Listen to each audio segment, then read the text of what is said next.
Good day, lords and ladies, and welcome back to Medieval Knights, the channel that brings you the best in Let's Plays, tips and trick videos, and streams every Wednesday and Friday at 3 p.m. Eastern Standard Time. I am TJ West, and if you enjoy this video, please be sure to hit those like buttons and subscribe to follow Medieval Knights. So without further delay, let us begin. Thank you again for joining me on today's What the Flax? And today we're going to be going over villagers and recruiting villagers. So right now, I'm thinking this guy here is somebody that I need to recruit.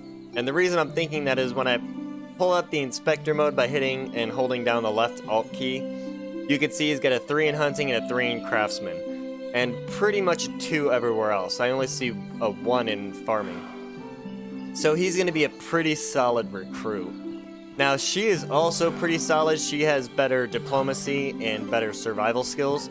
But we don't technically need a survivalist right now. We kind of need a barn worker or a hunter or somebody who can be moved around. Now, eventually we're going to get both of these people if we can, if she is still here next year, because the villagers that sit around these campfires at the other towns, they do reset every year and new villagers will come and kind of sit there.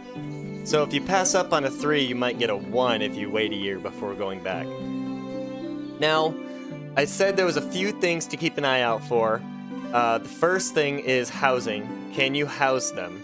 And here I can. So I have 3 females and 2 males. So I do have room for 1 more male, which is the reason why I think I'm going to go with Zadar. You also have to worry about food and firewood, but we will go over that after we try to recruit Zadar. So I've taken out the inspector mode, I've checked him out, he's got the skills I'm looking for. I looked in my management tab and I do have space for him. I have this house here needs 1 more person since the only person in it right now is a woman and she's 24. Let's see, we're going to talk to him. Alright, he is 19, so yes, he is perfect for this. He will end up being incorporated into our village perfectly. So now we're going to talk to him. Hey, do you have a minute? And now, as you can see, it says, have you seen that noble who was passing nearby? I heard people say that he had amazing robes on him. Well, he's a hunter. He's not a diplomatic kind of person. So because of that, he's not going to respond well if we talk about a noble's robes. So we're just going to ask him how he's been lately. And that was basically just to... It gave us +0, so it basically just rolls through for the next option. Again, we have the noble one, so we're going to talk about the weather, I think, and +5. So we're doing okay. Hey, do you have a minute? Nope. Okay. So that does happen. There is a trick a lot of people use. It's the quick save, quick load feature. You quick save before talking to the villager, and then if it goes sideways for you, you just quick load and then you get another try. So with that being said, I'm not going to do that this time because I don't really necessarily need to recruit him right now in order to explain the rest of what I would like to go over today on What the Flax. So we're going to go ahead and let that roll through for a day and then come back and talk to him tomorrow and get him recruited. Now, it's not going to take all day to finish this episode, so it may be on a stream that we end up seeing him be recruited. It may be on a Let's Play episode. I can't for sure tell, so... Right now, we're going to head back to our village, and we're going to go over some placement things. So now you found the perfect villager, you know where you need him. Okay, you figured out, yeah, I have room in a house, I can recruit him. Well, that's true. But once you have him recruited, it's not over from there, because you have to provide for him. So if you built him a small house like my current house that I live in on this save file, it's the smallest one, it's a tier 1, but I built it out of stone, then his mood is going to hover, I believe it's right around 60 or 70%.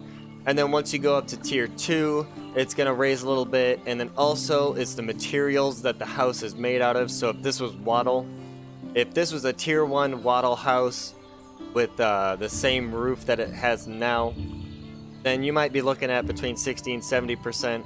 But because my houses are tier 2 and they're stone, then the mood is going to hover between 70 and 80%. And then as soon as I put upgrades to it, be it daub or limestone. I believe it's limestone for stone and then daub for the wattle and wood walls. So your villager's mood is dependent on the type of house they have, what tier it is, what it's made out of, whether it is upgraded or not. It's going to depend on whether they have a job to go to every day, and then whether they have enough food to last, and whether they have enough firewood to keep them warm. So as you can see, I'm going to go in my resource storage. I have plenty of firewood. I have 257.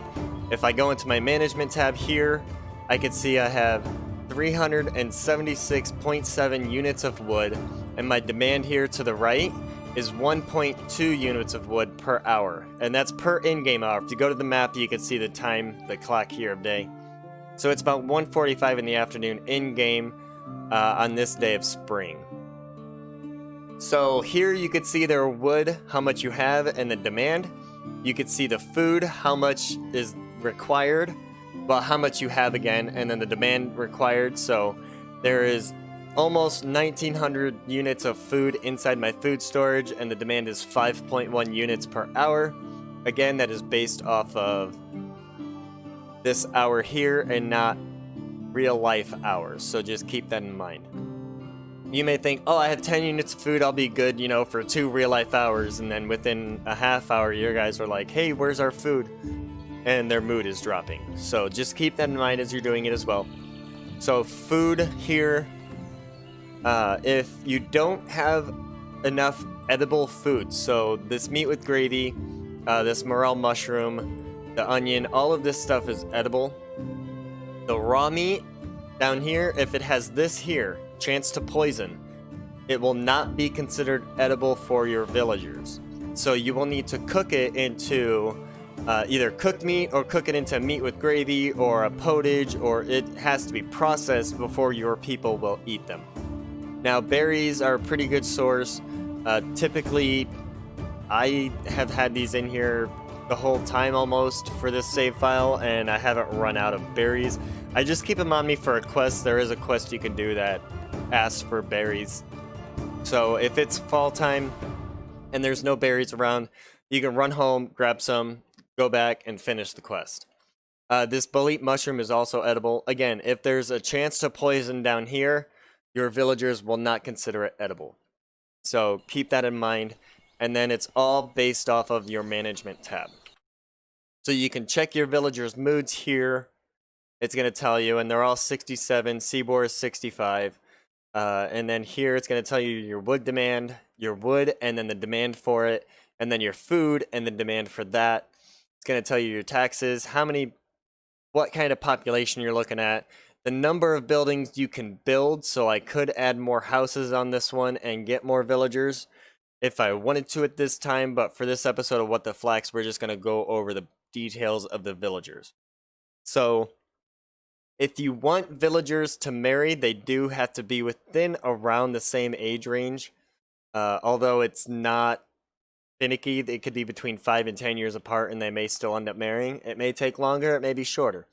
I'm not quite sure exactly how that works, but it is dependent on their mood, and if they do get married, their mood will go up. If they have a kid after that, it will go up again.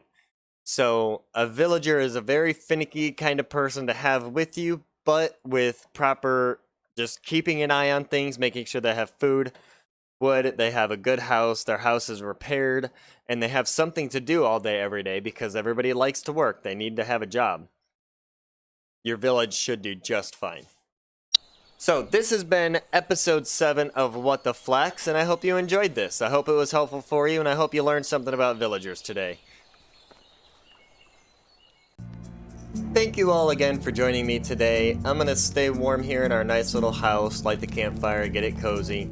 If you would like to see more, please hit those like and subscribe buttons and ring that bell to be notified of future uploads. Live streams are currently every Wednesday and Friday beginning at 3 p.m. Eastern Standard Time, with the possibility of new dates to be released soon. Check me out on Twitch under Medieval Knights. I am TJ West, and let's keep it medieval, people.